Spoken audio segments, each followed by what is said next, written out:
Hey everybody, Stephen here at the Pedal Zone at NAMM 2018, where I managed to find a nice and quiet place because NAMM can be a noisy hell. Together with the mighty Terry Burton and Angelo Mazzocco of Meris, one of my favorite pedal producers at the moment. Um, you are displaying at the Warwick booth, right? But we just managed to pull you away for a little bit for a quick interview about I just want to learn a bit more about Meris because it is a very young company, but in a very short time span, you managed to create some of the most exciting pedals, at least in my book. Oh, Um, thanks, man. We really appreciate that. like Yeah, last year, you pumped out three pedals: the Ottobit, the Mercury 7, and the PolyMoon, yeah. and they've just all like shook my sonic world to the core. That's awesome. Um, so I just wanted to hear what's the story behind Meris and the product philosophy? So the product philosophy is pretty simple and focused. We want to make effects that are musical instruments. That's like our biggest inspiration and drive is to make Yeah. effects that are really inspiring and are musical instruments in and of themselves. So that's kind of our driving force. We've been around for 3 years actually, since the beginning of 2014. Yeah, you started out with the 500 series, yeah. Yeah, we started out with the 500 series and then just last year released this pedal platform, which we're gonna keep, making more and more stuff in both formats. So yeah, it's Yeah. good. It's been a great time. Um, the genesis of the company was really getting a chance to work with Angelo, who's my favorite DSP guy of all time. I get why after playing the stuff. We met a long time ago, working at older company that we started out at Lane Six, Yeah. and then I got a chance to work with Gina, favorite artist. Also, she does all of our artwork on the pedals, all the Stunning. graphics, Yeah. everything. Makes everything look great, and Angela makes everything sound great. I try to make everything work great with the hardware. I design the hardware, and And they absolutely work great. yeah, Yeah, super clean, super low power. Yeah. After Terry and I worked together, way back since 2000.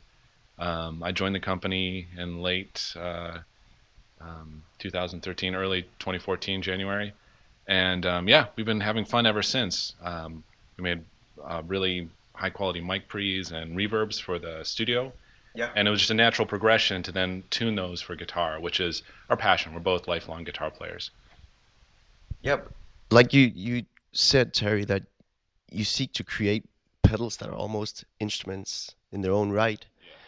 And that's also what just jumps out at you, that there's endless possibilities in these things. Like I don't even see them as reverb, delay, and bit crusher. They are to me deep, very deep sound design tools. So what do you have in mind when you start out designing these pedals? well, I think that's one of the funnest things about it, like you say, is the sound design aspect. Like I was just listening to Angela play through this little demo board yesterday, and I was like, man, you could make a whole movie soundtrack with just Yes. just these three or four things. And I guess we always start from a germ of an idea, right? Yeah. Like the Mercury 7 reverb was. We love Blade Runner. We love the soundtrack. We love Vangelis CS80s, big old Lexicon reverbs.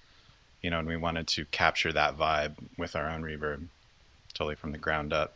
Yeah, it always starts that way, where it's some little spark. For the PolyMoon, it was how Holdsworth was using his rack delays, Yes. and then it really, starts from that seed of an idea and then expands into something that, as soon as we lose a couple hours in the office playing, then we know, all right, we're onto something. Yes. It's that moment when you connect with it, like you connect with your favorite guitar or your favorite bass, pulls something out of you. As soon as our designs start doing that, that's when we know, like, okay, this is getting ready for the world to see. Yes. So So what is the world gonna see next from Maris? You because I can see over here that we have a nice little switcher. Yeah, right now we're showing we had made a really simple, elegant four preset switch to access The first 4 presets. All of our pedals internally have 16 presets. This is an easy way to get to the first 4. For somebody who wants to be able to remote control them with MIDI and save unlimited numbers of presets offline, or 16 internally on board, we have this MIDI I/O too. So that's what we really are releasing this NAMM show, and continuing to work on more effects throughout the year. Yeah, absolutely. Yeah, we're really looking forward. I think Meris pedal users are going to be surprised and excited with the MIDI pedal because it kind of unlocks all sorts of creative potential. And it's something that we've been experiencing because we have the MIDI I/O just at our lab and in our offices. But we'll be making some demonstrations this year that'll show like what can unlock with these accessories we're releasing. Very exciting. And and besides this, can we expect more pedals from Meris in the near future? Yeah, we got a lot of stuff cooking, and really exciting things that, again, it's stuff that's touches on our own passions and our own inspirations, and we have a lot to draw from. So I'm really excited. Not quite ready to show at the show yet, but nearly there. Yeah. I really like the fact that your gear, it isn't based on classic gear or the idea, the inception. It's more like based on movies and stuff like that. So are the next pedals gonna be in like the same epic theatrical arena? Yeah, I mean, I think that there's so much unexplored territory. So yeah, I mean, starting with Meris and with Terry and Gina, it's really kind of that open playground. Like, let's make something new. Let's make something, like you said, a sound design tool that just makes everyone's life more fun when they're creating music. Big and theatric is it's pretty good description of these three, and it will be of the next couple too. Cool. Well, you've definitely improved my musical life with these three, so I just want to personally shake your hands and say thank you for making the worlds of effects super interesting again.